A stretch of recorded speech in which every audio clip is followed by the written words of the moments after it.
Please subscribe and don't forget to press the bell icon to get notified whenever we upload a new video.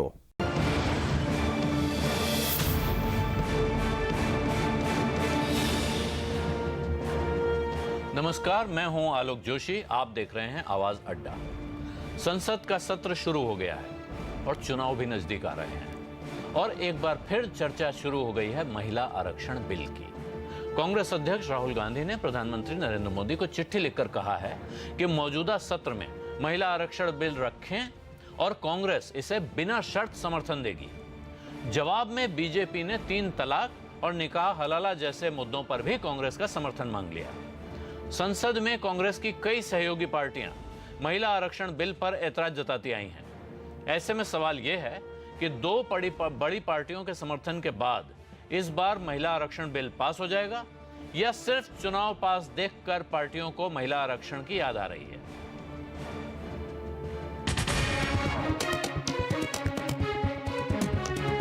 लोकतंत्र में देश की आधी आबादी की भागीदारी को बढ़ाने के लिए राजनीति एक बार फिर से तेज हो गई है। कांग्रेस अध्यक्ष राहुल गांधी ने महिला आरक्षण बिल को संसद के इसी सत्र में पास करने के लिए प्रधानमंत्री मोदी को चिट्ठी लिखी। इसके जवाब में कानून मंत्री रविशंकर प्रसाद ने राहुल गांधी को नई डील ऑफर कर दी। बीजेपी ने कांग्रेस से 3 तलाक, निकाह हलाला और ओबीसी कमीशन बिल पर भी समर्थन मांग लिया है। साथ ही ये भी पूछा है कि कांग्रेस के सहयोगी संसद की कार्रवाई को बाधित तो नहीं करेंगे। सरकार जानती है कि 3 तलाक और निकाह हलाला जैसे मुद्दों पर कांग्रेस की राय बंटी हुई है। इसका फायदा उठाने के लिए सरकार ने एक बार फिर से गेंद कांग्रेस के पाले में डाल दी है। हालांकि कांग्रेस कह रही है कि वो बिल का ड्राफ्ट देखने के बाद समर्थन का फैसला करेगी। लोकसभा और विधानसभाओं में महिलाओं के लिए 33% सीटों पर आरक्षण का प्रावधान रखा गया है। इसी 33% में से 1/3 सीटें अनुसूचित जाति और जनजाति की महिलाओं के लिए आरक्षित की जानी हैं। बीजेपी, कांग्रेस समेत सीपीएम, एनसीपी, डीएमके और एआईएडीएमके जैसी पार्टियां इसके समर्थन में हैं, जबकि समाजवादी पार्टी, बीएसपी, आरजेडी और जेडीयू इस पर एतराज जताती रही हैं। क्या राहुल गांधी ने चुनाव पास देखकर महिला आरक्षण बिल लाने का चैलेंज प्रधानमंत्री मोदी को दिया है? और क्या प्रधानमंत्री महिला आरक्षण बिल पास कराने की पहल करेंगे? और रोज की तरह हम आपके सामने भी एक सवाल रख रहे हैं। आज हमारा सवाल आपसे यही है कि क्या चुनाव पास देखकर ही पार्टियों को महिला आरक्षण की याद आ रही है? आप हमारे ट्विटर हैंडल @CNBC_आवाज पर जाकर या #अड्डा पोल पर जाकर इसका जवाब दे सकते हैं। आज की इस बड़ी चर्चा में हमारे साथ शामिल हो रहे हैं भारतीय जनता पार्टी के प्रवक्ता सैयद जफर इस्लाम, कांग्रेस पार्टी के प्रवक्ता आलोक शर्मा, वरिष्ठ पत्रकार शाहिद सिद्दीकी, सामाजिक कार्यकर्ता अंबर जैदी, वकील पल्लवी शर्मा और CSDS के प्रोफेसर अभय दुबे। आप सबको याद दिला दूं कि शुरुआती टिप्पणी के लिए हमने 1.5 मिनट का एक समय तय किया हुआ है। अपनी पहली टिप्पणी इसी वक्त के भीतर खत्म करेंगे तो बात तरीके से आगे बढ़ेगी और ये वक्त खत्म होने की खबर आपको आपके कान में कुछ बीप्स और एक बजर के साथ पहुंच जाती है। मैं शुरुआत शाहिद भाई आपसे करना चाहता हूं। आप पत्रकार हैं पुराने और आप पॉलिटिशियन भी रहे हैं। ये पार्टियों की जो पोजीशन है, बहुत अच्छा सुनने में लगा हमें कि राहुल गांधी ने चिट्ठी लिखी, साथ में उन्होंने प्रस्ताव दिया कि बिना शर्त समर्थन होगा। भारतीय जनता पार्टी ने जो जवाब दिया है वो अच्छा है, तथ्यों में कोई गड़बड़ी नहीं है, लेकिन वैसा नहीं है कि हाँ ठीक है आपका प्रस्ताव आया तो हम इसके साथ बिल रखेंगे और आप समर्थन दीजिए। उन्होंने 2 और चीज़ों पर समर्थन साथ में मांग लिया है। वो एजेंडा हो सकता है, लेकिन आज की परिस्थिति देखकर क्या आपको लग रहा है कि ये दोनों बड़ी पार्टियां मिल गई, साथ हो गई तो बिल पास हो जाएगा? बिल पास कराने की तरफ कसरत है या सामने चुनाव दिख रहा है, वहां निशाना लगाने की कोशिश है? देखिए, सवाल का जवाब तो आपने खुद ही दे दिया है। आपको भी मालूम है कि अगर ये इनमें से कोई पार्टी ईमानदार नहीं है महिला आरक्षण बिल्कुल लेकर। सच्चाई यह है कि देश की शायद ही कोई पार्टी हो, किसी हद तक कम्युनिस्ट पार्टीज जो हैं वो ईमानदार हैं इस महिला आरक्षण बिल को लेके, बाकी कोई पार्टी नहीं। और कम्युनिस्ट पार्टियों की कोई विचारों की हैसियत नहीं है कि वो कोई इसके ऊपर प्रभाव डाल सकें। राहुल गांधी को भी 4 साल याद नहीं आया, भाजपा को तो 4-4.5 साल बिल्कुल याद नहीं आया। महिलाओं के इंसाफ की बात करते रहे, उनको उनका हक दिलाने की बात करते रहे, लेकिन उनको जो है बिल याद नहीं आया। अब इस वक्त जो है उन्होंने इसको बिल को जोड़ दिया है तलाक के साथ। जबकि उसका कोई आपस में संबंध नहीं है। 22 साल पुराना बिल है। इसको अगर आप लाना चाहते हैं तो कांग्रेस और ये मिलकर ला सकते हैं। बाकी बहुत सारी पार्टियां छोटी छोटी हैं जो साथ देने को तैयार हैं। अगर लालू प्रसाद नहीं देते हैं या यूपी की एक दो पार्टियां नहीं देती हैं, उससे मैं नहीं समझता कि फर्क पड़ने वाला है। और अगर नहीं देती हैं तो एक्सपोज हो जाएंगी। राज्यसभा में पास हो चुका है, मतलब राज्यसभा में उस वक्त हमने समर्थन किया था इसका। अब आप लोकसभा में इसे पास कर दीजिए और देश की महिलाओं को 33% जो है वो आरक्षण दीजिए। पूरा देश इसका स्वागत करेगा, पूरी दुनिया इसका स्वागत करेगी। जी, तो आपका कहना है कि यह समर्थन ये दो पार्टियां अगर मिल जाती हैं तो बाकी किसी की जरूरत नहीं पड़ेगी और बाहर बहुत बड़ा समर्थन हासिल होगा। अब मैं आलोक शर्मा जी आपके पास आना चाहता हूं। जो सवाल शाहिद सिद्दीकी ने उठाया उसी को लेकर, ये प्रस्ताव कांग्रेस पार्टी ने इस सरकार के बनने के साथ ही क्यों नहीं दिया कि महिला आरक्षण का बिल लाइए, सबसे पहले वो काम करिए, बहुत जरूरी काम है, लंबे समय से अटका हुआ है, हम बिना शर्त समर्थन देंगे। क्लीन स्लेट थी आपकी भी और नरेंद्र मोदी सरकार की भी। तब आप लोगों के बीच बहुत बड़े कोई विवाद भी शुरू नहीं हुए थे, तब शायद ये काम आसान होता। आज क्यों? मैं समझता हूं आलोक भाई, बिल्कुल आपकी बात, प्रश्न जो है आपका वो मैंने सुना पूरी तरह से। मेरे पास 3 मौके ऐसे हैं जो राइटिंग में कांग्रेस पार्टी ने इस बिल के बारे में, यहां तक प्रदर्शन से लेकर राइटिंग तक हमने मांग की कि इस बिल को पास किया जाए। शाहिद भाई बहुत बड़े वर्ष पत्रकार रहे हैं, लेकिन वो कह रहे हैं कि दोनों ही ईमानदार नहीं हैं। हमने राज्यसभा से उस बिल को पास कराया कि नहीं अपनी सरकार के रहते हुए? आज कहां से बचा हुआ है? मात्र लोकसभा से, और वो भी सिंपल मेजोरिटी से पास होना है। बीजेपी को किसी भी पार्टी की आवश्यकता नहीं है। अगर महिला आरक्षण बिल पर किसी ने राजनीति की और जो नहीं पास होने देना चाहती है तो मात्र एक पार्टी है, भाजपा। भाजपा को तो अपने सहयोगी दलों की भी आवश्यकता नहीं है एनडीए के। अगर भाजपा चाहे तो उनके पास बहुमत है, वो लाएं बिल को और पास करें। और लाना भी नहीं है, बिल लोग राज्यसभा से पास है, लोकसभा में मात्र उसको पास करें। पूरा विपक्ष भी अगर वॉकआउट कर जाए तब भी आप पास कर सकते हैं। कांग्रेस पार्टी की अध्यक्षा उस समय पर सोनिया गांधी जी थी, तो उन्होंने भी इस बात को ऑन पेपर उठाया था कि इस आरक्षण बिल को उठाया जाए, इसको पास किया जाए। जहां तक बात बाकी बिलों की है, जिस महिला आरक्षण बिल की आप बात कर रहे हैं कि ईमानदारी की, हमने 2/3 नहीं चाहिए महिला आरक्षण बिल पास करने के लिए, किसी को नहीं चाहिए, सिंपल मेजोरिटी से है। जीएसटी का बिल जो 8 साल तक मोदी जी की सरकार को ब्रह्म ज्ञान प्राप्त नहीं हुआ, 8 साल के बाद भी हमने कहा कि नहीं चलिए देश हित में है, हम पास करेंगे, लेकिन उसको भी आपने गलत तरीके से पास किया। 3 तलाक बिल के लिए हम कह रहे हैं कि हमने 4 आपत्तियां उसमें लगाई हैं, आप उन चीजों को ठीक कीजिए, हम पास करेंगे।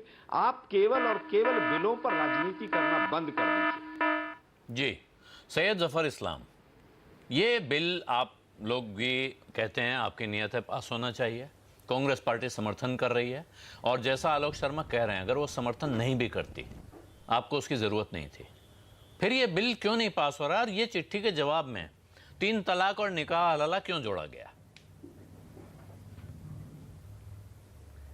देखिए आलोक जी, ये महिलाओं से जुड़ी हुई चीज़ें हैं। रिजर्वेशन हो या बिल हो, दोनों महिलाओं के जो उनके राइट्स है या उनको एम्पावरमेंट से जुड़ी हुई चीज़ें हैं। आप आइसोलेशन में किसी चीज़ को नहीं देख सकते, आप दोनों चीज़ साथ देख सकते हैं। इसीलिए हमारी पार्टी ने बिल्कुल साफ तौर पे जब राहुल गांधी जी का जवाब दिया तो इसको वेलकम करते हुए कहा कि अच्छी बात है कि आप यूपीए के सरकार के टाइम में तो आप बिल्कुल सो रहे थे उस वक्त, नहीं आप उस वक्त सो रहे थे, अभी आप जागे हैं, इसकी आपको चिंता सता रही है, तो ठीक है हम इसका आपका समर्थन करेंगे। और 2 बड़ी पॉलिटिकल पार्टीज इसको अगर समर्थन करती है तो जो भी विमेन से रिलेटेड जो भी है एक नई डील करते हैं जिसमें विमेन से रिलेटेड जितने भी उनको एम्पावरमेंट करने की चीज़ें एक साथ करते हैं। अगर उनकी मंशा है तो आप साथ साथ कीजिए, सभी चीज़ें साथ कीजिए, ताकि आप महिलाओं को सिर्फ आरक्षण नहीं, महिलाओं को एम्पावरमेंट के लिए बहुत सारी चीज़ जो पेंडिंग है उसको काम कीजिए। लेकिन आपका यहाँ पर आपकी मंशा पास करने के नहीं, यूपीए चाहती तो पास बिल्कुल हो जाती, लेकिन वो नहीं चाहती थी। यूपीए के पास भी मेजॉरिटी थी वहाँ पर जब वो सरकार में थी, लेकिन पास करने की मंशा नहीं थी, इसलिए कि 2 वजह थी। इनके अभी गठबंधन के साथी जो है वो जो आप महागठबंधन में, उनकी मंशा नहीं थी पास करने की, उन्होंने अपना स्टैंड बहुत क्लियर किया था। और दूसरी बात कि उनकी खुद की मंशा नहीं, सिर्फ ये एक पॉलिटिकल स्टंट है जो कि राहुल गांधी आजकल स्टंटबाजी करते हैं। वो इस तरह के गिमिक्स खेलते हैं ताकि उनको लगता है कि ये सब चीज़ उनको फायदा देगी, लेकिन हकीकत है इन सब चीज़ों से ये सब चीज़ें बैकफायर कर रही हैं और उनका उसको सीधे सीधे नुकसान होता है, जो कि आज आप खुद देख लीजिए कि आप जितने नहीं तो भी आप स्टैंड लोगों किए का हैं, क्या उनको स्टैंड नुकसान फाइनल हुआ, क्या है? उनका देखिए जनाब जफर होता साहब, है। समय भारतीय खत्म हो जनता गया, पार्टी लेकिन का एक बोले। एक सवाल हमने तो सीधा हमारे पूछा। स्टैंड हमारे साथ आप इस बिल को अलग से लाएंगे या नहीं, या कहेंगे जब तक 3 तलाक और हलाला पर आप राजी नहीं होंगे तब तक ये बिल नहीं आएगा? देखिए आलोक जी, हमारा जवाब बिल्कुल सीधा है। विमेन एम्पावरमेंट की बात कर रहे हैं। विमेन एम्पावरमेंट में क्लॉज 1 एक्सेप्टेड है, क्लॉज 2 एक्सेप्टेड, ऐसा नहीं। विमेन एम्पावरमेंट के लिए पूरा एक पैकेज जो हम जिसकी बात की है वो पूरी चीज करेंगे। तो जब तक और पैकेज महिलाओं नहीं के होगा तब हित तक की कोई बात एक है, कदम नहीं महिलाओं के उठाएंगे। एम्पावरमेंट की बात है, तो आइसोलेशन में नहीं बात है। ठीक है नहीं, पल्लवी हमने शर्मा, बात की है कि सब चीज के लिए करें। नहीं, ठीक ये है। तो कांग्रेस से पूछिए कि भाई पल्लवी हम तो शर्मा करने के जी, लिए तैयार है। आप एक वकील भी हैं, आप सामाजिक विषयों पे टिप्पणी भी करती हैं। आपको क्या दिख रहा है जो बात हमने की?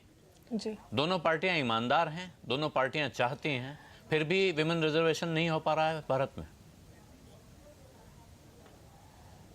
देखिए सर, सबसे ज़रूरी बात इस वक्त ये समझना है, एक बहुत मशहूर कहावत है जिसे कहते हैं कि इतिहास कभी अपने आप को दोहराता नहीं है, लेकिन ये एक ऐसा इतिहास है जो 20 साल से अपने आप को दोहराया जा रहा है। आज तो खैर हम 2018 में बैठे हैं और 22 साल हो गए कि ये बिल बार बार आ रहा है। कभी कुछ नेता इसके पन्ने फाड़ देते हैं, कभी कुछ हो रहा है, कुछ हो रहा है। लेकिन आज एक ऐसा मौका है कि बीजेपी के लिए अपने आप को साबित करने का इससे अच्छा मौका नहीं हो सकता।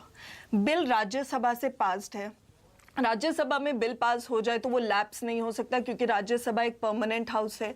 अब रह गया लोकसभा। लोकसभा में बीजेपी की मेजॉरिटी है, तो ये तो बिल्कुल साफ साफ बात समझना है कि बीजेपी, हालांकि कांग्रेस ने बोला है कि हमारा सपोर्ट आपके साथ है, पर बीजेपी को फिलहाल एक ऐसी मेजॉरिटी इंजॉय करती है कि उनको किसी के सपोर्ट की जरूरत है ही नहीं। ये बिल आराम से बीजेपी सिंपल मेजॉरिटी से लोकसभा में पास करा सकती है। दूसरी बात बोलते हैं कि अगर आपको एसिडिटी, मैं इसलिए भूखी हूं क्योंकि मुझे एसिडिटी और खाली पेट खाना नहीं चाहिए, तो फिलहाल बीजेपी वैसी ही बात करिए कि अगर कुछ मिलेगा तो वो पैकेज में मिलेगा, नहीं तो अकेले भी नहीं मिलेगा। तो आप एक एक कदम बढ़ाइए। ठीक है, ट्रिपल तलाक और हलाला भी बहुत ज़रूरी बिल्स हैं जो कि पास होने चाहिए, उसमें कोई डिनाइल नहीं। लेकिन फिलहाल अगर विमेन रिजर्वेशन बिल की बात हो रही है तो आप इसको बोल के कि पहले आप ट्रिपल तलाक और हलाला के लिए भी कीजिए तो हम विमेन रिजर्वेशन बिल करेंगे, ये तो बिल्कुल इलॉजिकल सी बात है। तो अभी फिलहाल बीजेपी के पास क्लियर मेजॉरिटी है, लोकसभा में ही रहता है ये बिल पास होने के लिए। कोई एक्सक्यूज, कोई बहाना है ही नहीं जो बीजेपी दे सकते है। तो उनके लिए फिलहाल तो ये एक डू और डाई सिचुएशन है कि उनको करना है and they can come out एक बेहतरीन रिजल्ट के साथ वो आ सकते हैं अगर ये रिजर्वेशन बिल इस सेशन में पास हो जाए तो। जी, अंबर जैदी, आपकी क्या एनालिसिस है? ये 3 तलाक और हलाला का पेंच फंसाया जा रहा है, या ऐसा है कि पार्टियां इन तीनों चीजों पे एक साथ राजी हो जाएंगी और नहीं होगा तो महिला आरक्षण भी फंसा रहेगा? देखिए आलोक जी, जहां बात 2 बिलों की यहाँ पे बात हो रही है, दोनों पार्टीज के एक एक बिल हैं, दोनों महिलाओं से रिलेटेड है। एक बिल लोकसभा में अटका हुआ है और एक बिल राज्यसभा में अटका हुआ है, और दोनों पार्टीज जिनका बिल अटका हुआ है वहीं ऑपोजिटली दोनों पार्टीज की वहाँ पे अलग अलग मेजॉरिटी है।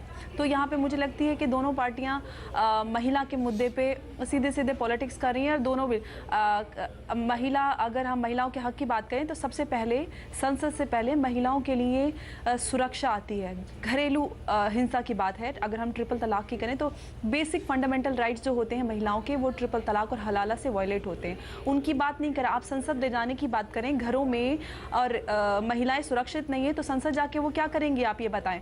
आप ट्रिपल तलाक बिल क्लियर करने के लिए तैयार नहीं है, प्योरली महिला अधिकार पे फंडामेंटल राइट्स के साथ आप पॉलिटिक्स कर रहे हैं। आप इतना राजनीतिक स्तर गिर गया है कि आप महिलाओं के हक के साथ आप पॉलिटिक्स करेंगे। आप यहाँ पे जितने भी लोग बैठे हुए, किसी ने भी महिलाओं के दर्द की बात नहीं की, प्योर पॉलिटिक्स की कि बीजेपी ने ये किया और कांग्रेस ने वो किया। 1985 में जब शाबानो केस में जस्टिस चंद्रचूड़ ने शाबानो फेवर में उनके वर्डिक्ट दिया था, तब से लेके आज तक इस मुद्दे को सिर्फ और सिर्फ पॉलिटिसाइज और कम्युनलाइज किया जा रहा है। कोई भी महिलाओं के दर्द को सुनने के लिए तैयार नहीं है। आप सबको पता होगा कि पिछले 24 घंटे से क्या क्या चल रहा है। ऐसे लोग जो गुंडागर्दी करते हैं महिलाओं को सुनने के लिए तैयार नहीं है, उनके खिलाफ कोई बोलने के लिए तैयार नहीं है। जी, आपका कहना है इसमें महिलाओं के दर्द की बात कहीं नहीं हो रही है, कोई उसको एड्रेस नहीं कर रहा है? बिल्कुल नहीं। अभय दुबे जी, ये जो पॉलिटिक्स है इसके पीछे वो क्या है? जो दिख रहा है वो तो दिख रहा है कि कांग्रेस भी समर्थन में, बीजेपी भी समर्थन में।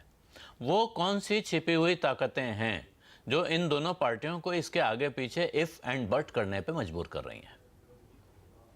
देखिए, दो तरह की राजनीति हो रही है। पहली तरह की राजनीति यह है कि एक यूनिवर्सल मुद्दे को, एक सार्वभौम मुद्दे को जोड़ दिया गया है एक कम्युनिटी में जो इंटरनल रिफॉर्म होना है उसके साथ में। ये भारतीय जनता पार्टी की नीति है। भारतीय जनता पार्टी इसीलिए एक पूरा पैकेज बना रही है, जबकि औरतों की जो राजनीतिक नुमाइंदगी का प्रश्न है वो एक अलग प्रश्न है, वो एक गेम चेंजर है।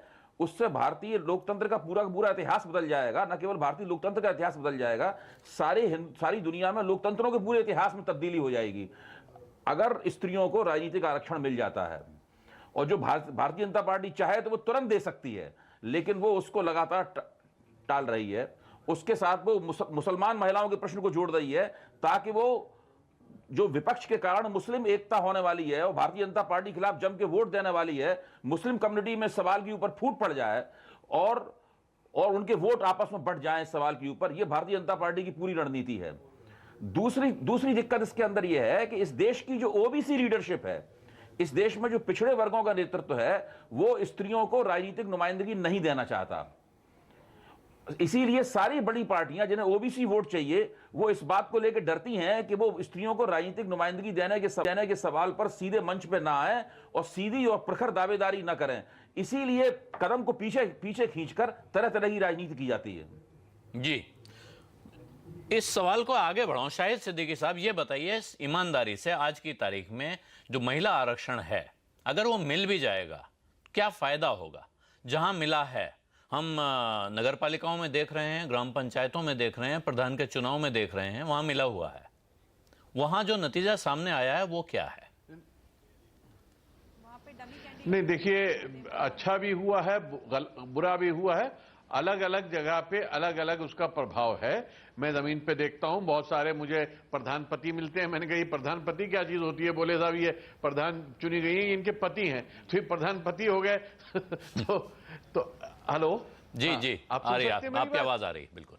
हाँ, जी, तो आज प्रधानपति बहुत से गांव देहात में हो गए, लेकिन पार्लियामेंट में सिचुएशन दूसरी होगी। मैं समझता हूं कि महिलाओं को 1/3 अगर वो मिलेगा रिजर्वेशन, तो फिर ये जो चाहे हिंदू महिला हो, चाहे मुसलमान महिला हो, चाहे सिख महिला हो, उनके बहुत सारे मसाइल पे बात हो सकेगी, ईमानदारी से कानून बन सकेंगे, बिल पास हो सकेंगे। जहां तक 3 तलाक का सवाल है, उस पर सुप्रीम कोर्ट का जजमेंट आ चुका है, वो इलीगल करार दी जा चुकी है, उसकी लीगल हैसियत खत्म हो चुकी है, अब उसकी मान्यता खत्म हो चुकी है। अब उसको सिर्फ आप एक सजा जोड़ना चाहते हैं, इससे ज्यादा नहीं है बिल की जरूरत नहीं थी, लेकिन ये राजनीति के लिए बिल लाना चाह रहे हैं।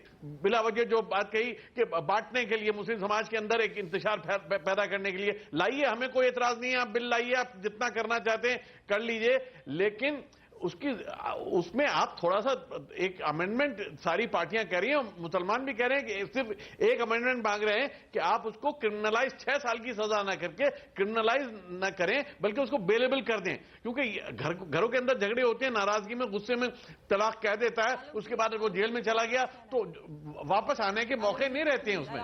जी, ये लेकिन अलग जी, देखिए वो मुद्दा है, उस मुद्दे पे अंबर जैदी कुछ कहना चाहती हैं। अंबर, उसके साथ में एक सवाल आपसे पूछ रहा हूं, क्योंकि आपने कहा कि औरतों का दर्द, औरतों की तकलीफ एड्रेस नहीं हो रही है, संसद में पहुंच जाएंगी तो क्या होगा? जी।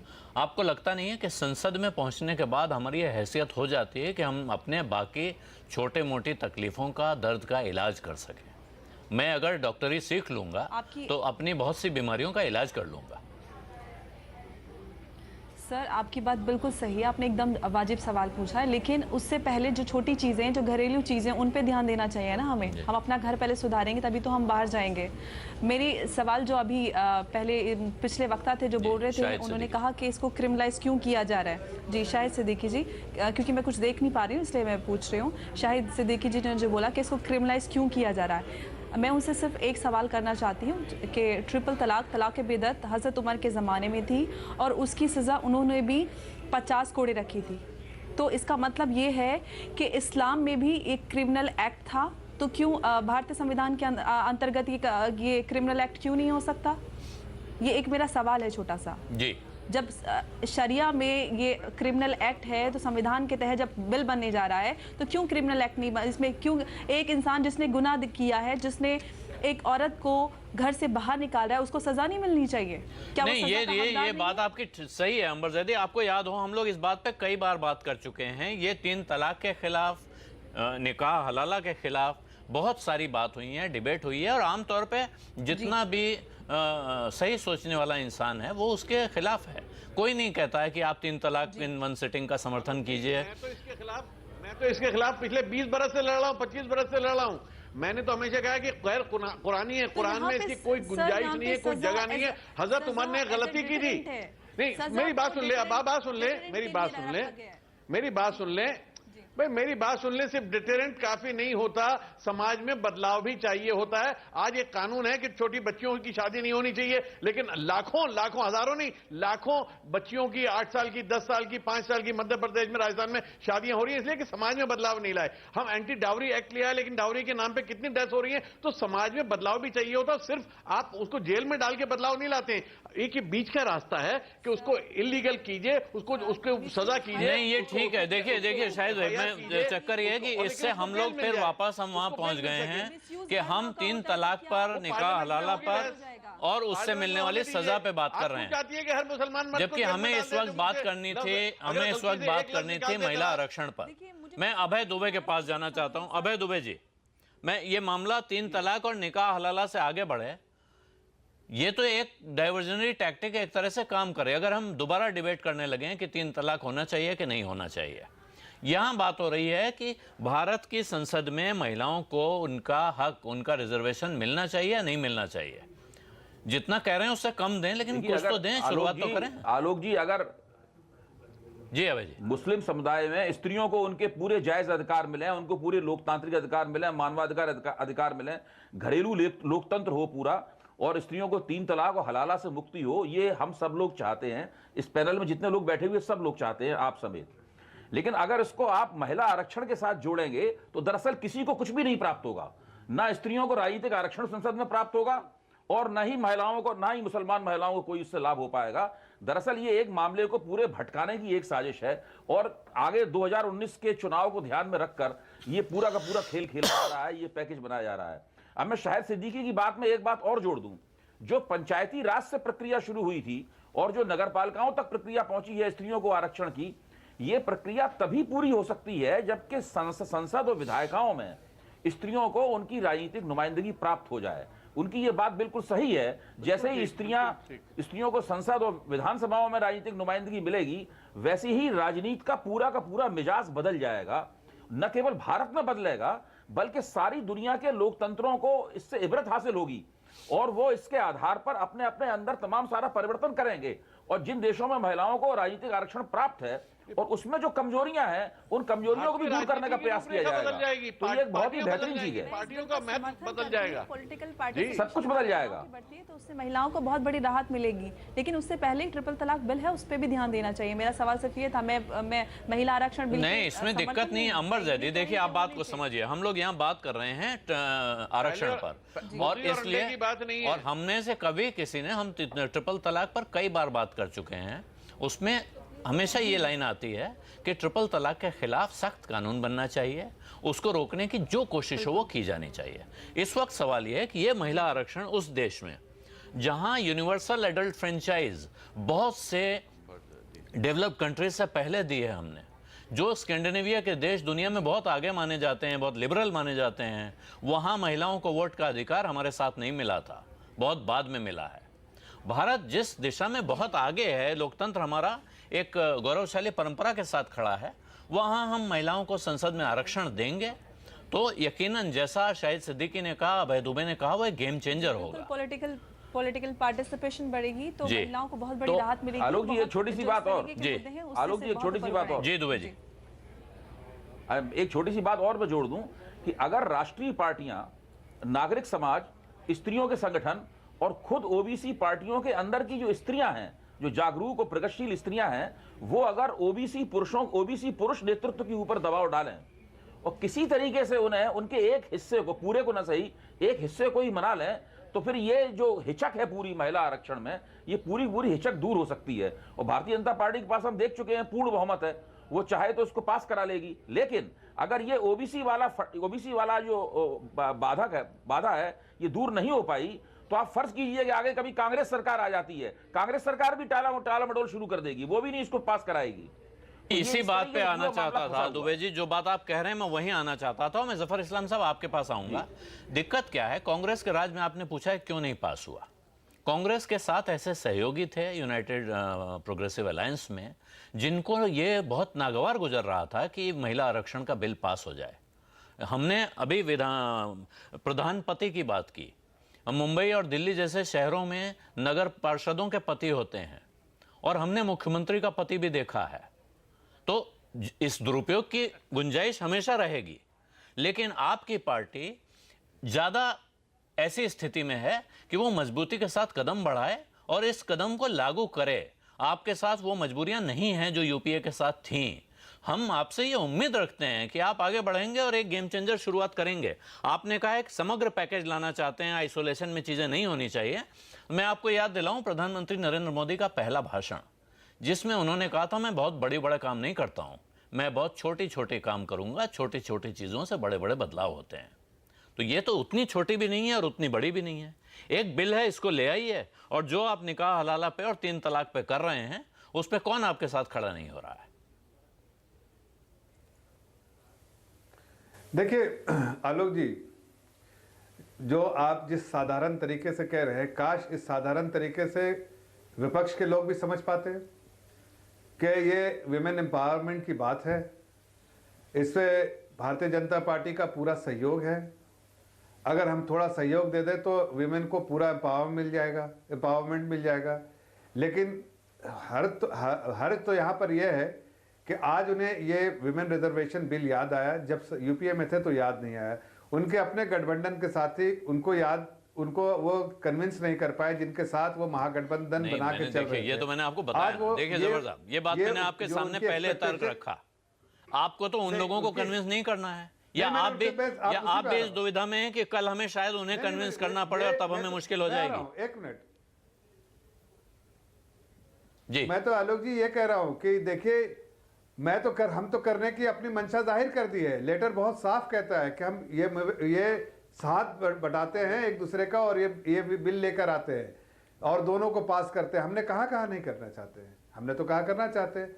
लेकिन क्या कांग्रेस पार्टी आइसोलेशन में करना चाहती है, जो खुद अपने गठबंधन साथियों के साथ नहीं कर पाए? ये गलत होगा। देखिए, कुछ महिलाओं के अधिकार जिसको नहीं मिल रहा है, जो राइट्स, जो फंडामेंटल राइट्स जो कॉन्स्टिट्यूशन प्रोवाइड कर रहा है, उसके बारे में आप चिंतित नहीं हैं। ये बड़े आश्चर्य की बात है। पहले आप उसके बारे में चिंतित होइए जो बेसिक राइट्स है। जैसा हमारी बहन जैदी ने कहा कि बेसिक राइट्स जो है, फंडामेंटल राइट्स है, आप उनको हर चीज देना चाहते लेकिन बेसिक राइट्स नहीं, ये सवाल देखिए जबर साहब, ये सवाल बहुत सीधा है, लेकिन इतना सीधा भी नहीं है जितना सीधा आप इसे बना रहे हैं कि आप जब पहले ये और पहले वो कह रहे हैं तब दिक्कत हो रही है। दिक्कत ये नहीं है कि वो भी करिए, दिक्कत ये है कि आप शर्त रख रहे हैं कि पहले ऐसा करो तो फिर हम ऐसा करेंगे। वहां समस्या है। पल्लवी शर्मा, आप काफी देर से कुछ कहना चाहती हैं। पल्लवी शर्मा जी। जी देखिए, मैं एक बात बहुत स्पष्ट तरीके से दोबारा रखना चाहती हूँ, क्योंकि पॉलिटिकल पार्टीज जनरली क्या करती हैं, ये टैलेंट इनमें होता है कि लोगों को मैनिपुलेट कर दें और बेवकूफ़ बना लें। ये बात बिल्कुल स्पष्ट है। आज अगर बीजेपी ने कांग्रेस को चिट्ठी लिख के कहा कि आप भी हमारा समर्थन कीजिए और अपनी अलायंस को भी बोलिए कि समर्थन कीजिए, ताकि क्योंकि इससे बीजेपी की कहीं ना कहीं अगर आप गौर करेंगे तो उनकी शायद मंशा यहाँ पे दिख रही है कि वो इस बिल को शायद इस सेशन में भी नहीं लाएंगे, क्योंकि बीजेपी को तो कांग्रेस के सपोर्ट की, उनके अलायंस तो खैर दूर की बात है, उनको तो कांग्रेस के भी सपोर्ट की अभी जरूरत नहीं है। वो मेजॉरिटी में है, वो बिल्कुल ये बिल ला सकते हैं। और दूसरी बात, हम इस वक्त ट्रिपल तलाक और हलाला की बात बीच में ना करें तो बेहतर होगा, क्योंकि फिर एक और पॉलिटिकल पार्टी को ग्राउंड मिल जाएगा कि भाई देखिए इन्होंने ट्रिपल तलाक और हलाला, ये सिर्फ पॉलिटिकल गेम्स हैं। यहाँ विमेन रिजर्वेशन बिल की बात हो रही है जो बिल्कुल स्पष्ट तरीके से है। 2010 में अरुण जेटली जी ने कहा था, नहीं देखिए मैडम, क्योंकि बहुत साफ बात है।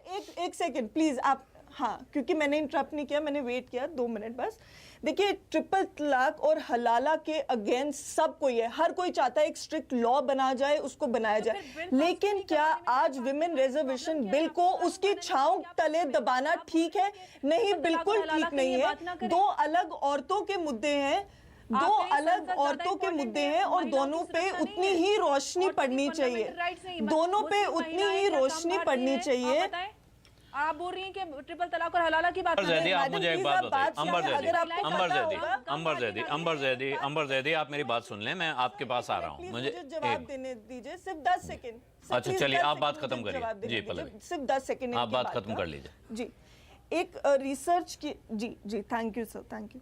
यूएनडीपी ने एक रिसर्च किया था और एक रिपोर्ट निकाली थी जिसका नाम था corruption and it's relation with women, जिसमें साफ उन्होंने कहा था कि जितना औरतों को रिप्रेजेंटेशन मिलेगा और उन्हें फोरफ्रंट पे लाया जाएगा तो वो ऐसे ही नियम बना पाएंगे जो औरतों के लिए बेनिफिशियल रहेंगे। तो अगर आप पहले तो औरतों को रिजर्वेशन दीजिए, ट्रिपल तलाक हलाला औरतों से ही जुड़े हुए मुद्दे हैं जिनको एड्रेस किया जाएगा। लेकिन मेरा अंबर से सिर्फ एक छोटा सा सवाल है, एक छोटा सा सवाल है कि विमेन रिजर्वेशन, तलाक और हलाला तीनों औरतों से जुड़े मुद्दे हैं, क्या एक मुद्दे को दूसरे मुद्दे की आड़ में छुपाना सही है? बिल्कुल सही नहीं। तलाक बिल की बात ना हो, आप बोल रही हैं कि ट्रिपल तलाक हलाला की बात ना करें। मैं आई एम फॉर द नहीं मैडम, तो फिर नहीं अंबर प्लीज आप समझिए। हाँ, तो we are also for laws, हम भी लॉज के लिए हैं, ट्रिपल तलाक और हलाला के लिए लॉज बने जाए। आप समझ क्यों नहीं रहे? हम सब भी बोल रहे हैं कि बने जाए। आप महिलाओं को इंसान समझिए, उनका नहीं, आप प्लीज इसे राजनीति मत समझिए। नहीं, ये प्लीज नहीं, ये बिल्कुल गलत बात है। इल्जाम महिलाओं का दर्द, तो क्या रिजर्वेशन बिल महिलाओं का दर्द सामने नहीं लाता है? क्या अच्छा, अब मुझे एक सवाल, आपको पता है विमेन को रिप्रेजेंटेशन नहीं? ठीक है, एक सेकंड आप लोग प्लीज, दोनों लोग आप एक साथ बोल रही हैं, किसी की आवाज समझ में नहीं आ रही है। मैं एक सवाल, अंबर जैदी, मैं आपसे एक सवाल पूछ रहा हूँ, एक छोटा सवाल है जी। भारत की आज़ादी के वक्त अगर हम ये कहते कि आज़ादी का सवाल बाद में तय करेंगे, पहले ये मुझे तकलीफ हो रही है, मेरे घर में खाना नहीं मिल रहा है, मुझे ये दिया जाए, ये क्योंकि ये मेरा दर्द है, मेरे ऊपर किसी ने अत्याचार किया है, पहले इसका मेरे एक मुकदमा चला दीजिए। ये दोनों बिल्कुल नहीं, ये क्यों दोनों आप जो कह रही हैं, देखिए आप जो कह रही हैं, मैं उस पर नहीं मिला सकते। तो आप अभी कैसे कह रही हैं कि आप रिजर्वेशन की बात मत करिए, महिलाओं का दर्द समझिए, महिलाओं का दर्द समझने के लिए। मैंने नहीं कहा रिजर्वेशन, नहीं, मैंने आलोक जी, मैंने बिल्कुल ये नहीं कहा कि महिला रिजर्वेशन की बात मत कीजिए। मैं कह रही हूँ कि मैं उस बिल के समर्थन में हूँ, लेकिन मैं दोनों राजनीतिक पार्टियों से मेरा सवाल है कि आप लोग क्यों महिलाओं के मुद्दों पर राजनीति कर रहे हैं? दोनों लोग आप जहां पे बिल अटके में आप पास किए, आप राज्यसभा में कीजिए और आप लोकसभा में कीजिए, क्यों नहीं कर रहे? दोनों को इसमें क्या जिद? यहाँ पे भी आप ईगो क्लैश बनाएंगे, महिलाओं के मुद्दे पे आप राजनीति करेंगे, क्यों नहीं कर देते? क्यों जिद लगाई हुई? आप अपना बिल पास कर दीजिए, वो उनका अपना बिल पास कर दे, इसमें ईगो की क्या प्रॉब्लम है? ठीक है, तो ठीक है, ये बात आपकी बात समझ में पॉलिटिक्स करेंगे तो ये बात वहीं आ गई। आपका कहना है कि दोनों पार्टियां एक तरह से इसको पॉलिटिक्स कर रही हैं, वो गंभीर नहीं है। मुझे यहाँ पे एक ब्रेक लेना पड़ेगा, ब्रेक के बाद लौट के आते हैं तो ये बात करेंगे। जी जफर साहब, मैं लौट के आता हूँ तो इसी पे बात करूंगा कि क्या 3 तलाक और हलाला का पेंच फंसा रही है बीजेपी, या वो महिला आरक्षण के प्रति गंभीर है?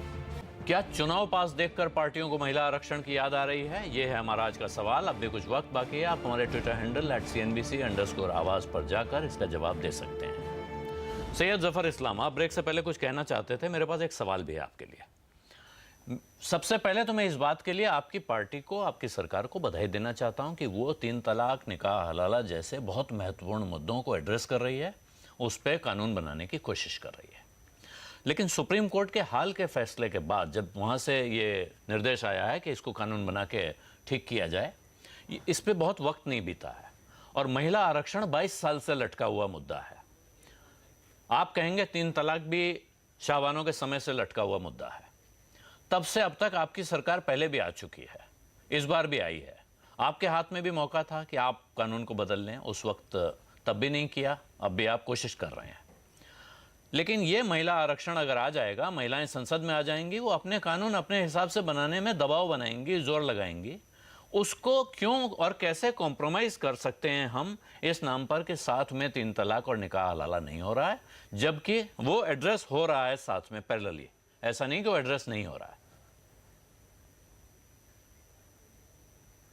देखिए आलोक जी, आप चाहते हैं एक सिलेक्टिव अप्रोच हो, नहीं, मैं ये कुछ नहीं महिलाओं चाहता। के राइट्स नहीं, को ये छोड़ दो। ऐसा आपको लग रहा है, मैं ऐसा और चाहता कुछ नहीं। महिलाएं जिनको नहीं, एक मिनट ये आपको आलोक लगता है जी, आप नहीं रिजर्वेशन कह रहे में कि जिस तरह से आपने रिजर्वेशन में present किया मुसलमान है, महिलाएं इनको चुनाव नहीं लड़ पाएंगी, ऐसा है क्या? नहीं, एक मिनट, फिर वो सिलेक्टिव अप्रोच कैसे मैं हो? आपको आपकी बातों का जवाब दे रहा हूँ जी। कि नहीं, सुन लीजिए, तो मैं बता रहा हूँ, आपने बीच में इंटरप्ट किया, मैं बता रहा हूँ। सेलेक्टिव अप्रोच इस तरह से हुआ जैसे कुछ पार्टियां अपने आप को प्रपोज कर रही हैं कि भाई मैं फंडामेंटल राइट्स कुछ महिलाओं को तो नहीं दूंगा, कुछ महिलाओं को जो ऑलरेडी फंडामेंटल राइट्स है उनके और फर्दर एम्पावरमेंट की बात करूंगा। देखिए, ये सही नहीं है, ये बिल्कुल गलत है। और इसीलिए मैं आपको पढ़ के सुनाऊंगा जो लेटर राहुल गांधी को लिखा गया है हमारे राष्ट्रीय मंत्री के द्वारा। उन्होंने कहा कि the bill was already proposed but we welcome it. The government welcomes your initiative to support the bill.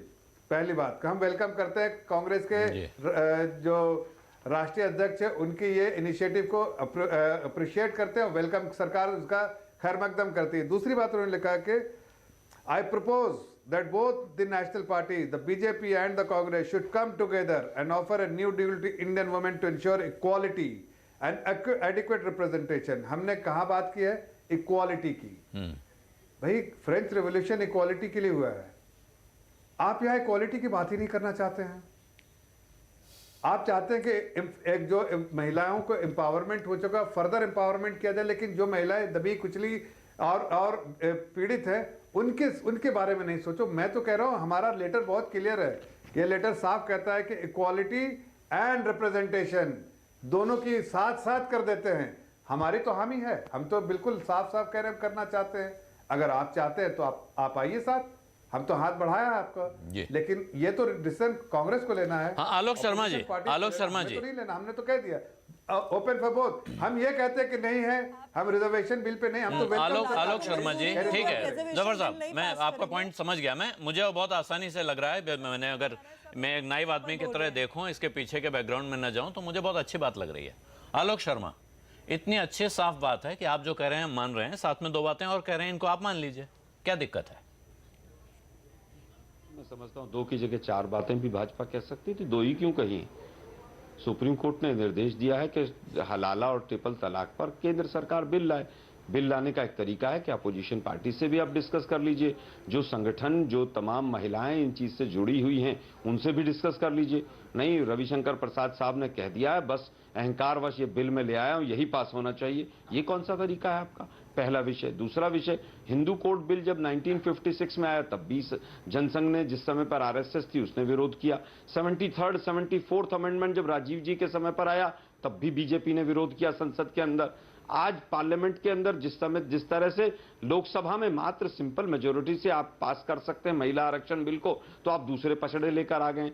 Bharatiya Janata party कभी भी महिलाओं के साथ नहीं रही है। हम कह रहे हैं ना 3 तलाक बिल को आप पास कराइए, कौन मना कर रहा है? क्या लोकसभा में हमने सपोर्ट नहीं किया उसको? लोकसभा में भी हमने सपोर्ट किया, लेकिन हमने कहा ये 2 या 3 परिवर्तन है, इसके अंदर ले आइए। आप परिवर्तन भी लाने को तैयार नहीं है। आप उस बिल को केवल अटकाना इसलिए चाहते हैं कि कहीं ओबीसी वोट बैंक आपसे ना खिसक जाए। महिला आरक्षण बिल पर 4.5 साल हो गए, मोदी साहब को 2-2 घंटे के भाषण देते हैं वो, एक बार भी महिला आरक्षण के ऊपर बोले हैं वो कि बिल वहां पर पेंडिंग पड़ा हुआ है, मैं पास करूंगा।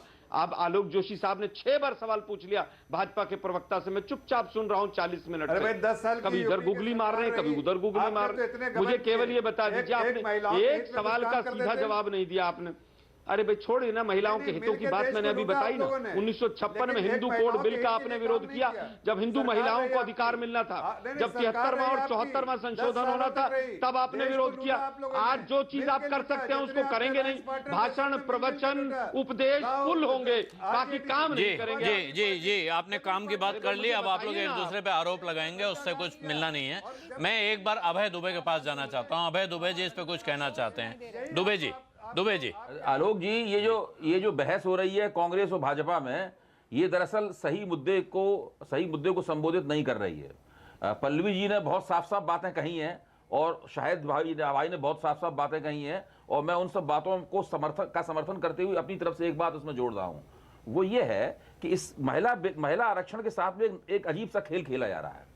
वो खेल क्या है कि इसमें ओबीसी आरक्षण जो है, जो राजनीतिक आरक्षण नहीं है, यानी ओबीसी लोगों को संसद और विधायिका में आरक्षण प्राप्त नहीं है, महिला आरक्षण के जरिए वो इसके अंदर पीछे के दरवाजे से घुसपैठ करना चाहते हैं।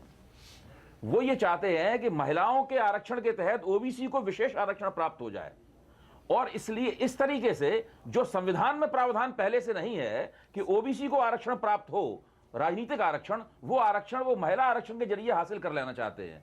इसलिए ये और विरोध हो रहा है, ये ओबीसी की तरफ से जो अड़ियल रवैया है, ये विरोध, और इसी वजह से दोनों ही राष्ट्रीय पार्टियां कहीं ना कहीं इस बात से डरी हुई हैं।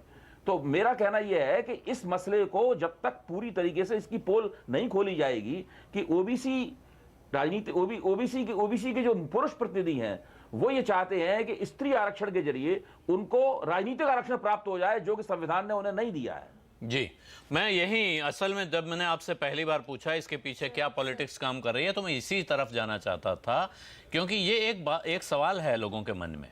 और शाहिद सिद्दीकी साहब, आप तो पार्टी के साथ भी रहे हैं, तो आपको इस बात का गहरा एहसास होगा कि ऐसा क्यों हो रहा है कि जो लोग सामाजिक न्याय के सबसे बड़े चैंपियंस हैं इस देश में, वो जब महिलाओं को सामाजिक न्याय देने का वक्त आता है तो बगलें झांकने लगते हैं या झंडा उठा के विरोध करने के लिए खड़े हो जाते हैं। सबसे तगड़ा विरोध इस आरक्षण का अगर किसी ने किया है तो वो उन ओबीसी पार्टियों के चैंपियंस ने किया है जो अपने को सामाजिक न्याय के सेनापति कहते हैं। नहीं, बदकिस्मती यह है कि जिनको आप सामाजिक न्याय की पार्टियां कह रहे हैं, ये ओबीसी पार्टियां कह रहे हैं, इनका पूरा सोच और काम करने का तरीका जो है वो फ्यूडल है। और उस फ्यूडल सोच के अंदर औरत को वो हैसियत नहीं मिलती जो उसका हक है। लेकिन यहां मैं एक बात कहना चाहूंगा कि जो महिला आरक्षण का सवाल है वो देश की 100% महिलाओं की एम्पावरमेंट का सवाल है, वो देश की आधी आबादी के एम्पावरमेंट का सवाल है। जो तलाक का सवाल है वो बहुत अहम है, वो 90% मिल गया है, 10% और मिलना चाहिए। वो भी मुस्लिम महिलाओं में तलाक जो है वो जितनी तलाक होती है उसका सिर्फ 5% ऐसा है जो 3 तलाक के द्वारा होता है। तो इसलिए वो कुछ महिलाओं का सवाल है। मैं नहीं कहता कि वो सही नहीं है, मैं नहीं कहता कि कुछ महिलाओं को उनका हक नहीं मिलना चाहिए, लेकिन आप उसको अगर तराजू पे रख देंगे बराबर और आप कहेंगे कि सारी महिलाओं का 100% महिलाओं का हक जो है उसको रोक दो सिर्फ इसलिए कि आप 5% महिलाओं का मामला अटका हुआ है किसी भी कारण से, तो ये सही नहीं होगा, ये दुरुस्त नहीं होगा, ये औरतों के साथ न्याय नहीं होगा, ये औरतों के साथ विरोध होगा, ये औरतों का हक छीनने वाली बात होगी। जी, मैं जफर साहब, मैं एक अंबर जैदी काफी देर से बोलना चाह रही, मैं अंबर जैदी से मैं भी एक छोटा सवाल पूछना चाहता हूं। अंबर जी, आपको ये देख के इतना एहसास नहीं होता है कि ये जो जिस अंदाज में जिन लोगों ने दे रहा है, सब एक साथ बोल रहे हैं। जी, अभी आपको मेरी आवाज साफ आ रही है? प्लीज जी, तो मैं आपसे पूछ रहा हूं, आप जिस अंदाज में, जिस तरह से जिन पार्टियों ने और जिन नेताओं ने महिला आरक्षण का विरोध किया है, उससे देख के आपको डर नहीं लगता है? अब आप जो कह रही हैं 3 तलाक और निकाह हलाला, वो बिल्कुल जायज़ डिमांड है, उस पर हम सबको साथ होना चाहिए, सभी पार्टियों को उस बिल का समर्थन करना चाहिए। लेकिन महिला आरक्षण पर जितनी हीला हवाली 22 साल से हो रही है, आपको नहीं लगता बहुत डरावनी बात है? उन महिलाओं का दर्द भी तो समझिए जो इन कम्युनिटीज के अंदर की महिलाएं हैं जिनको दबाया जा रहा है। बात जो अभी डिबेट में निकल के आ रही है आलोक जी, कि उसमें भी ओबीसी और SC/ST महिलाएं, या तो आप पूरी सारी महिलाओं की बात करें, वहां पे भी आप ये कास्ट पॉलिटिक्स जो हमारे यहाँ चलती आई, हमारे जो पॉलिटिकल सिस्टम का बहुत बड़ा हिस्सा है, क्योंकि उस कास्ट पॉलिटिक्स को चलाने वाले नेता नहीं चाहते हैं कि उनकी महिलाएं आगे आए, इसलिए वो इस बिल का विरोध कर रहे हैं। ये बात शाहिद सिद्दीकी ने कहा। ये बात जायज नहीं। अगर आप इस जमाने में भी आप कास्ट रिजर्वेशन महिलाओं को संसद में देंगे कास्ट के बिना पे, तो ये तो कहीं ना कहीं आप डिस्क्रिमिनेशन कर रहे हैं। तो आप सारी महिलाओं की बात करें, ये क्लॉज आपने क्यों रखा है? महिलाएं तो सारी बराबर है ना, यही तो विवाद है सारा। 2018 में ये क्लॉज नहीं है उस बिल में, यही विवाद है अंबर जैदी, आप ध्यान दीजिए। वो सारा विवाद ये है कि इन पार्टियों के नेता चाहते हैं कि इस रिजर्वेशन के अंदर ओबीसी का एक अलग रिजर्वेशन हो, जो नहीं है। जी, मैं उसी के बारे में बात कर तो सारा झगड़ा यहाँ है। वो नहीं चाहते हैं कि एक यूनिवर्सल महिला रिजर्वेशन हो। ओबीसी महिलाओं को देखिए, संसद में भी ओबीसी महिलाओं को मिलेगा। आप या तो सिर्फ महिलाओं की बात करें ना संसद में, और आप रिजर्वेशन के बिना पे तो वो लोग जो डिजर्विंग नहीं है वो भी पहुंच जाएंगे। आप जो डिजर्विंग है उनको संसद ले जाने की बात करें। महिलाएं हैं, जो महिलाएं डिजर्विंग होंगी उसके बिना पे वो संसद में पहुंचे। पिछड़ी महिलाएं क्या डिजर्विंग नहीं है? क्या पिछड़ी महिलाएं डिजर्विंग नहीं है? गांव की महिलाएं डिजर्विंग नहीं है? मैंने बिल्कुल भी ऐसा नहीं कहा, लेकिन मैंने भंवरी देवी जो आई थी, डिजर्विंग है तो अपने आप आगे आ जाएंगी। जो पत्थर कूटती थी वो बहुत डिजर्विंग थी। मैंने ऐसा बिल्कुल नहीं कहा। वो डिजर्विंग थी इसलिए आई थी, इसलिए नहीं आई थी कि वो ओबीसी थी। जी, वो आई इसलिए थी, उनको किसी पार्टी के उनको एक पार्टी ने संसद में लाने का फैसला किया, इसलिए वो आई थी। इसलिए नहीं क्योंकि वो दलित है। जी, आप हर जगह ये कास्ट पॉलिटिक्स नहीं घुसेड़ सकते। नहीं, दलित रिजर्वेशन है, दलित आती है, दलित रिजर्वेशन से आती नहीं है। नहीं दलित सीटों का रिजर्वेशन है संसद में, ऑलरेडी है। क्योंकि वो डिजर्विंग नहीं, वो स्ट्रांग है, वो आज भी है सत्ता में क्योंकि वो डिजर्विंग है। नहीं, जीतना तो एक शर्त है, जिसको भी संसद में आना होगा वो चुनाव जीत के आएगा, इसमें तो कोई शक नहीं है। पल्लवी शर्मा, आप कुछ कहना चाह रही हैं काफी देर से? जी जी, देखिए मैं एक बहुत ज़रूरी जी हेलो जी बोलें जी, देखिए मैं एक बहुत ज़रूरी बात कहना चाह रही हूँ कि औरत, महिला, विमेन एक क्लास है, उसको कास्ट में बांट के और कमज़ोर मत कीजिए। औरत को आज वैसे ही एम्पावरमेंट की ज़रूरत है, जब आप उसको एक क्लास की तरह लीजिए, उसको कास्ट में मत बांट दीजिए। आज मुझे बहुत दुख हो रहा है कि दो औरतें जो हमेशा विमेन राइट्स के लिए बोली हैं, औरतों के हक के लिए लड़ी हैं, आज दो पॉलिटिकल पार्टीज ने उनमें भी अपने एजेंडा से मतलब डिसएग्रीमेंट लाने के लिए कामयाब हो गए। तो कहीं ना कहीं इन पॉलिटिकल पार्टीज जो ये करना चाह रही हैं, ये रिजर्वेशन में हलाला और ट्रिपल तलाक की बात, अंबर प्लीज कैन आई फिनिश, तो ये बात लाने की कोशिश कर रही है। ये बिल्कुल इसीलिए है कि जो लोग रिजर्वेशन पे खड़े भी होते हैं वो भी आगे बढ़ जाए और इनको मौका मिल जाए फिर ये सेशन ऐसे ही निकालने का। तो इस बार मुद्दा सिर्फ औरतों की रिजर्वेशन का है। हाँ, ट्रिपल तलाक और हलाला बार बार सब कह रहे हैं, आलोक सर आप भी बार बार शो पे बोल रहे हैं कि बहुत जरूरी मुद्दा है, लेकिन क्या हम औरतों के रिजर्वेशन के बिल को अभी उसकी छांव के तले आने दे सकते हैं? नहीं, औरतों की रिजर्वेशन अभी हिस्ट्री बनने का टाइम है। अरुण जेटली ने 2010 में कहा था कि मुझे आज लग रहा है मैं हिस्ट्री का हिस्सा बनने जा रहा हूं, और 2010 में राज्यसभा में ये बिल पास हो गया था। तो अरुण जेटली और बीजेपी के लिए अभी टाइम है हिस्ट्री का हिस्सा बनने का नहीं, बल्कि हिस्ट्री बनाने का। आप ये बिल लाइए, अब लोकसभा में इसको पास कराइए और विमेन रिजर्वेशन बिल बनाइए और अपनी बातों पे खरे उतरिए। हमें अब ये जो आपके झूठे वादे हैं कि हाँ कांग्रेस बोलेगी, ये बोलेगी, हम साफ समझ चुकी है जनता, आपको किसी की सपोर्ट की जरूरत नहीं है। बीजेपी अकेले अपने दम पे ये बिल ला सकती है। जी, सैयद जफर इस्लाम, आपकी पार्टी दरअसल ऐसी शायद एक पार्टी है जिसने हमेशा इस बिल का समर्थन किया है। आज आप सरकार में हैं, आप इस हैसियत में हैं कि इस बिल को पास करा सकें। सुषमा स्वराज को हम सबने सुना था इस बिल के समर्थन में बहुत जोर शोर से बोली थी। क्या वजह है कि कांग्रेस चिट्ठी लिख रही है, उसका आप जवाब दे रहे हैं, उसमें आप स्वागत भी कर रहे हैं, लेकिन साथ में ऐसा लग रहा है कि बिल शायद इस सेशन में भी पास होने की तरफ नहीं बढ़ पाएगा? क्या वजह है? मेरी आवाज जाएगी। लेकिन साथ में ऐसा लग रहा है जी जफर साहब, इस सेशन में भी पास होने की तरफ नहीं बढ़ पाएगा।